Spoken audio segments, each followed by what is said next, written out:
सरकार का कोई फेल्योर नहीं है। सरकार से जितने लोगों की परमिशन मांगी गई सरकार ने दी। कोई बाबा नहीं कहता कि कोई बाबा कहेगा कि मेरे चरणों ही रज लो। ये तो हम लोग इतने धार्मिक हैं, इतनी आस्था है हमारी कि हमें लगता है कि उस हताशा को बचाने के लिए कुछ तो बोलना ही है उन्हें। तो आपने सुना हाथरस कांड को लेकर कैबिनेट मंत्री बेबी रानी मौर्य का क्या कहना है। दरअसल हुआ यूं कि बेबी रानी मौर्य झांसी आई हुई थी, जहां उन्होंने कहा कि यह धार्मिक आयोजन था। इस प्रकार के बड़े आयोजन में आयोजक पहले जिम्मेदार होते हैं, प्रशासन बाद में। भोले बाबा के कार्यक्रम में उनकी अपनी व्यवस्था होती है। आपके रोज का जनपद नहीं, ऐसा नहीं है। देखिए, धार्मिक कार्यक्रम था और सबसे पहले तो जो बेचारे चले गए, दिवंगत हो गए, उनकी मेरी संवेदना है, उनको श्रद्धांजलि देती हूँ। लेकिन ऐसे बड़े जब धार्मिक आयोजन होते हैं तो इसकी व्यवस्था जो आयोजक है सबसे पहले उसकी जिम्मेदारी होती है। प्रशासन तो बाद में परमिशन देता है। अब आपने परमिशन ली 80,000 की और ले आए 1.5 लाख लोग, तो प्रशासन भी कहाँ तक उसकी एक व्यवस्था देखेगा। और मुझे मालूम है ये साकार हरि गुरु की जो व्यवस्थाएं होती हैं इनकी अपनी होती हैं और उसमें उनके ही अपने लोग होते हैं। ऐसी दुखद घटना कभी पहले हुई नहीं, ये संभवतः पहली बार हुई है। किस कारण हुई है इसकी जांच के लिए सीएम साहब ने एक बड़ी कमेटी भी बिठा दी है। एक रिटायर्ड जज की अध्यक्षता में कमेटी बिठा दी है। जो भी तथ्य आएंगे तो फिर उसके बाद ही कार्रवाई होगी। अखिलेश यादव कहना है कि सरकार का फेल्योर है।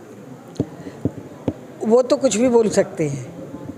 सरकार का कोई फेल्योर नहीं है। सरकार से जितने लोगों की परमिशन मांगी गई सरकार ने दी, अधिकारी प्रशासन ने दी।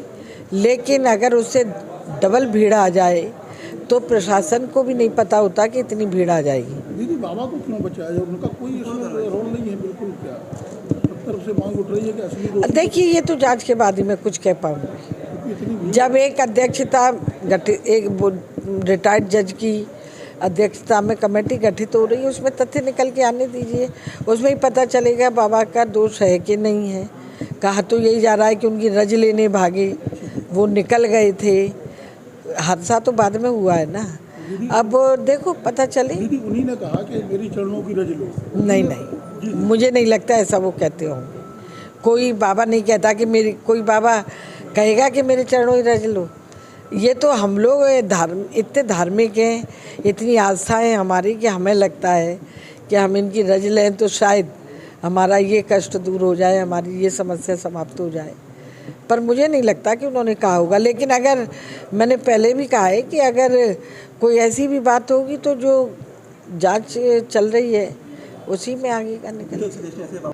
इसके अलावा उन्होंने हाथरस की घटना पर कांग्रेस सांसद राहुल गांधी व सपा अध्यक्ष अखिलेश यादव द्वारा दिए गए बयान पर कहा कि कांग्रेस की सीटें कम आई हुई हैं, सरकार बना नहीं पाए, खटाखट रुपया दे नहीं पाए।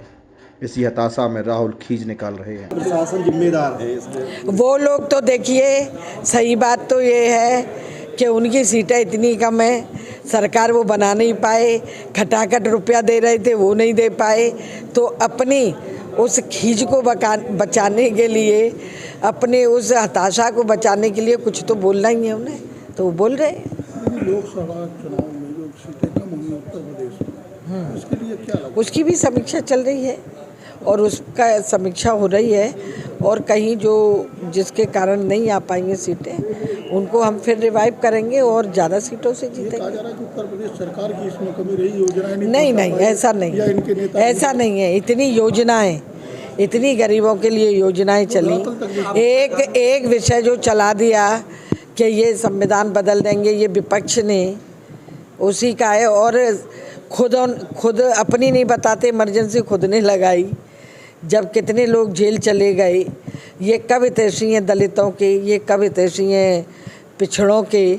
आज हमारी दोनों सरकारें इनके लिए काम कर रही हैं तो उन्हें अच्छा नहीं लग रहा, तो वो कुछ ना कुछ ला ही रहे हैं।